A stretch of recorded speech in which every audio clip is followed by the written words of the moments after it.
name's Carson Tilp, and for my final project, I'm going to be conducting an interview.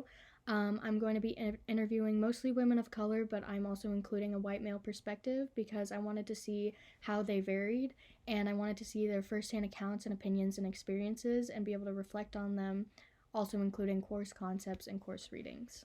My first question, I'm going to be asking the interviewees, how do you interpret the term Black Lives Matter, and what does the term All Lives Matter mean to you? Okay. I interpret Black Lives Matter as a movement wanting to bring more awareness and justice for people of color, and especially with the recent events that have been going on, I think it's especially important to realize the amount of privilege that others get compared to people of color. I interpret that term kind of as a way for people to kind of sweep racism and inequality under the rug and make it seem like everything that is going on in the world today regarding Black Lives Matter and inequality and people of color, they're trying to make it seem like it's happening for a reason, that they're the ones causing it, when in reality, it's blatant racism. So at first, I understood what the cause of the Black Lives Matter movement was for. So basically started with the death of an African-American man that was thought to be no harm to an officer that killed him. Over time, however, the media began to expose more white Americans of killing what I believe are or so-called African-American people, innocent. And then protests were seen throughout the United States because of that. People throughout the United States wanted change to how people of color were treated by whites, and then they decided to create movements to spread awareness, which are known as the Black Lives Matter movements. However, a lot of these protests were violent protests that caused a lot of damage to the public, which ultimately created no change and gave the Black Lives Matter movement a bad perspective from the rest of the community and society. To me, all lives matter basically means that any human race or preference or gender has the same importance. It is a term that I would use in preference to, instead of Black Lives Matter, to basically show my awareness for not just Black lives, but for everyone, every American, every human. The past couple of months, we have seen the focus that was given to African-American lives. However, the amount was over the top, and I believe that with the amount of awareness that's being given to American people of color compared to other Americans is more than it should be, and it's going on for too long for it to be considered an effective movement. Lives Matter means that Black lives do matter, and in a world in which Black lives are constantly treated with such disrespect and disregard, that is a statement that we should be making. And All Lives Matter discounts that completely by taking Black lives out of the center of attention, which is what we're calling attention to, because Black people are being systematically oppressed and killed in this country and everywhere. And All Lives Matter takes that away. And I'll be asking is how important do you believe community organization is to make social change? Do you think the state or the people have power, and why? I think it's really important to have a community start making a change. I think it gets to the point where once people start involving themselves in a community space to want to make a change, then it can be pushed up to like a state level to have them, like state legislators and people in those like areas, start making a change because they realize that the people in the community want this.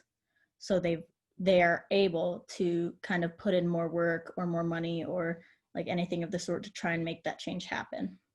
Yeah, I believe that it is very important for communities to get together.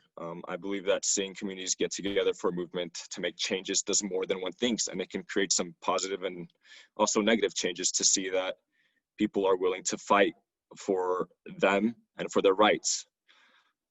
However, there's a difference between seeing communities get together to make changes peacefully and violently. And the Black Lives Matter movement has seen a lot of violent protests compared to other movements that has peaceful protests. And yet not much has changed from those protests according to my found statistics. The people that get together to be involved in these movements in their community also must know what they're fighting about. There's been many cases where I've seen that people do not know what they are truly fighting about and do not know the background of the Black Lives Matter movement, which is very important. That comes back to the point of violent protests and how people are being involved in these protests more to get something out of it for themselves, rather than to make changes for the whole cause. It's definitely a really key aspect in making change, because a lot of it's at the grassroots level, because a lot of the people at the top don't want to make that change because it's just harder to do, and a lot of the time it doesn't serve their interests. So community organizing is really key to that. The state and the people definitely do have power, the state in the legislative sense, but the people definitely have the power to like make the change and like demand that the change be made by the state. I asked them is, do you uphold white supremacy in American society explicitly or implicitly, or would you say that you are actively fighting against it? Actively fight against it. I always try and make sure to view what situations are happening from someone who might not be as privileged as I am based on skin color. And I try to, once I get educated about the situation, I try and educate others so that way they're able to realize the privilege that they might have in the situation. And I believe that white supremacy should definitely not be upheld.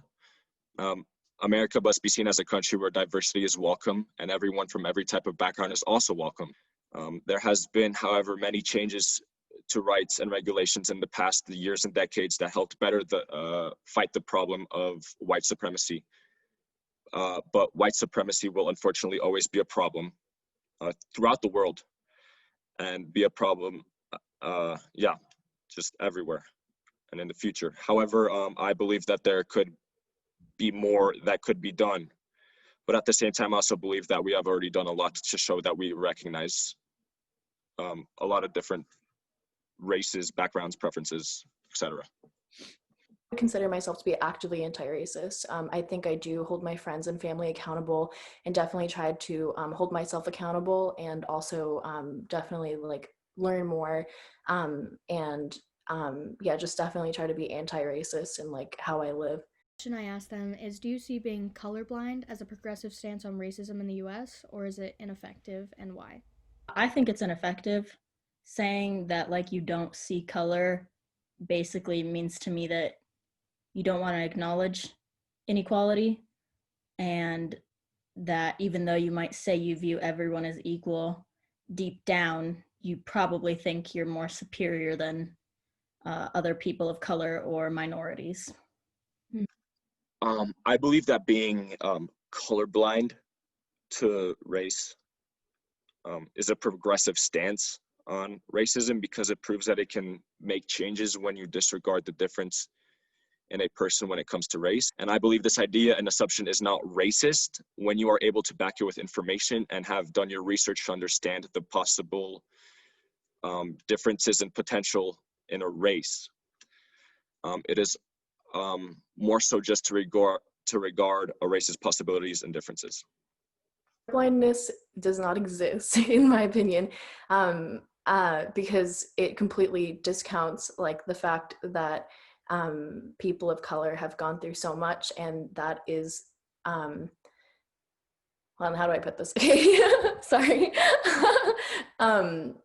Color blindness discounts the fact that race does exist, and race is a result of racism. Like race is a social construct, and that's but it does exist. Like so saying that you're colorblind is it's completely like it's an easy way to get out of conversations about holding yourself and others accountable, because at the end of the day we do all see race, and a colorblind society is not possible, and the fact that we do see race has consequences in the form of police brutality, of the criminal justice system, like disproportionately incarcerating Black and Brown people for higher sentences and for lesser crimes. So the fact of the matter is that race does exist, and we can't live in a colorblind society because our whole system, everything is rooted in racism, and we have to address that. Colorblindness is an excuse. Question I asked them is, do you believe it is important to understand anti-racist language in order to participate in discussions surrounding race-sensitive topics? Do you think just anyone should be able to join the conversation? And what to them qualifies someone? I definitely think it's important to understand anti-racist comments. I feel like anyone can really join in that conversation, but it's more meaningful and it has more of an impact, and it's more important if you're educated in that topic, because you can understand more about what's going on and you're able to put more of a word in to try and make a change of what's happening. Whereas if you don't know anything about the topic, like, you can't really have a say and you don't have enough knowledge to kind of base whatever your opinion would be going on in the topic. So I believe that it is important to understand anti-racist language in order to participate in discussions surrounding race-sensitive subjects, because nowadays, especially from the movements and changes that are taking place, one must appreciate and recognize those changes and what they are really for. Understanding the background of what these races went throughout history, and realize the importance and changes of the movements made to the future of building America. I believe that to join a conversation regarding these causes, you must know what you're talking about. You must know the background. You must know the true cause of these movements are. And seeing the types of people that are being involved in these movements, I believe that a lot of people don't know what they are really for, as I stated earlier, and that people should read more about it and understand the different sides and views and perspectives before making and creating opinions based on just one side.